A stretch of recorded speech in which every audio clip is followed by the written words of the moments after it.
Hi, this is Gwen Reyes with the Dallas International Film Festival. I'm here with John Fiege, the director of Above All Else. Thank you so much for joining me this morning, or afternoon. Thanks for having me.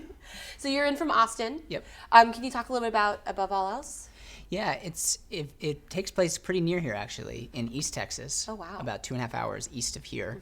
And the Keystone XL pipeline was slated to go through East Texas to take tar sands oil from Alberta, Canada, down to the Texas Gulf Coast.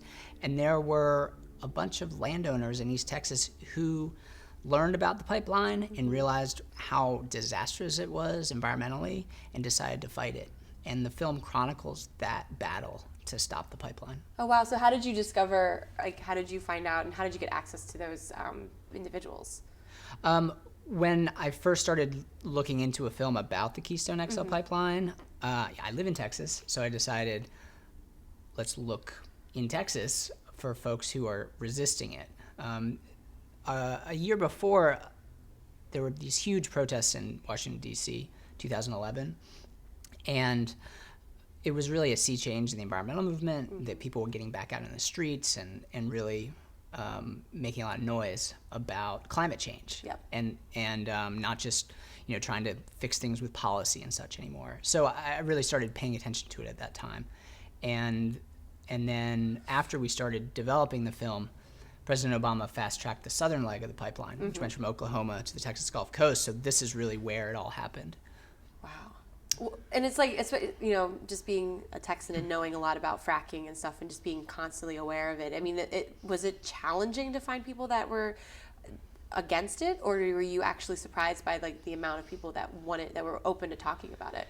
Yeah, I mean, the number of people we focused on in the film isn't a huge number, but they were very passionate about the resistance. Which I think means a lot more sometimes. Definitely. So we went out looking for them, and they were already gotten some exposure in the media for their resistance. So it was actually quite easy to find them. And then, once we started shooting, they were so, they're Texans and they're East Texans. They're very welcoming and just wonderful folks. And were you, so I think with films like this, and also with Gasland and Gasland Part 2, it's really exposing and opening up a conversation that I think a lot of people don't really have, because they're like, oh, it's happening somewhere else. Right. And I think being in Dallas or being in Austin, we're constantly it's happening somewhere else.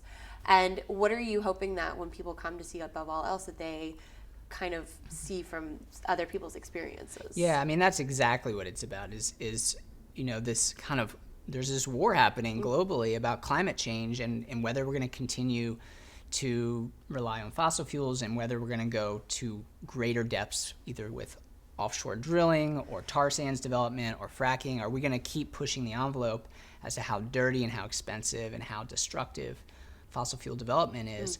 And often this happens in faraway places, like Iran or China or Nigeria. And here it's happening in our own backyard.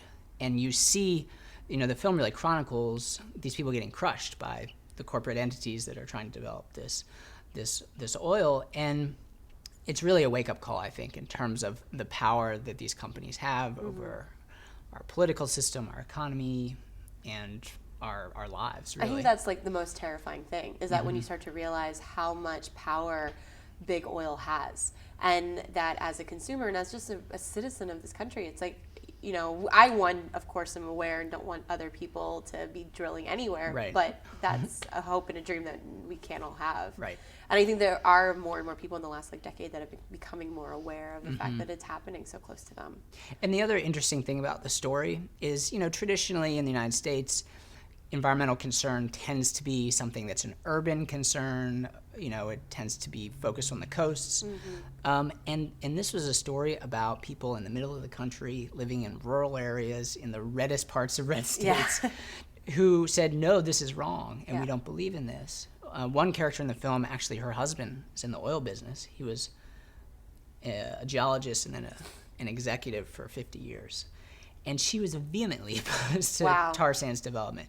So I think those details of the story really shed light on this kind of jump that we're seeing right now in this really extreme energy extraction. Yeah, I want to talk a little bit more about the characters that are in the subjects that you kind of feature. Can you kind of detail a little bit about like maybe some of the key ones? Yeah, the main character's name is David Daniel, and he is a very interesting character. He's actually from here, from Dallas originally, and he was a gymnast as a kid, and he became a stuntman and started performing in circuses. He would do high falls on fire and ride motorcycles across tight ropes and things like that. Wow.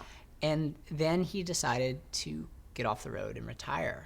So he moved with his wife to East Texas, and they looked for a really secluded spot in the middle of nowhere where they really have this kind of sustainable life with nature. Mm-hmm. And as soon as he started building his own house on this land, he learned that this pipeline was going to come through. So it's really been this like 5-year epic battle between him and the pipeline. And he really started the resistance to the pipeline in Texas.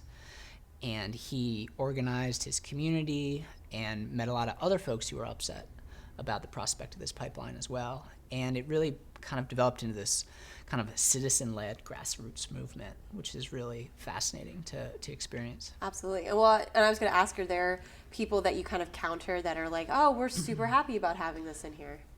Yeah, the film is not, it's not an issue film about the pipeline.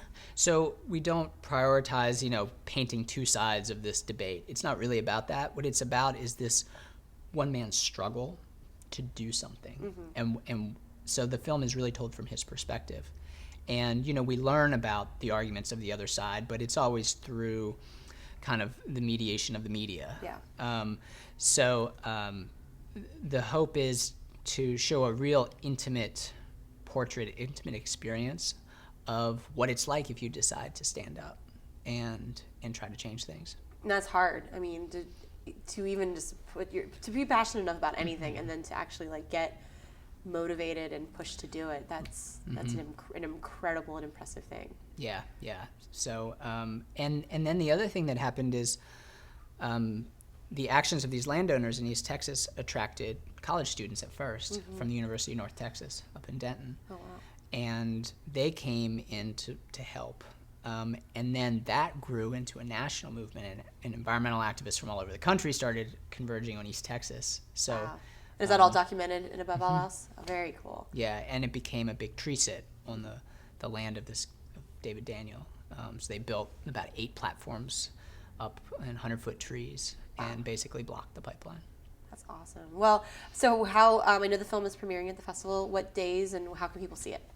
It's playing today, April 4th, at 4 p.m. Okay. at the Angelica, and it's playing tomorrow on Saturday, the 5th, at 2 p.m. Awesome. Well, great. Well, and so if people want to learn more about Above All Else, what can they do? How can they find you guys? The best way is to look at our website, which is aboveallelsefilm.com. Very cool. Well, John, thank you so much. This was great chatting with you. Hopefully definitely. You're going to have a great rest of your time in Dallas. Thanks so much. And the weather won't be crazy. That's right. It's beautiful. It is. Great to talk to you. It was awesome. Thanks.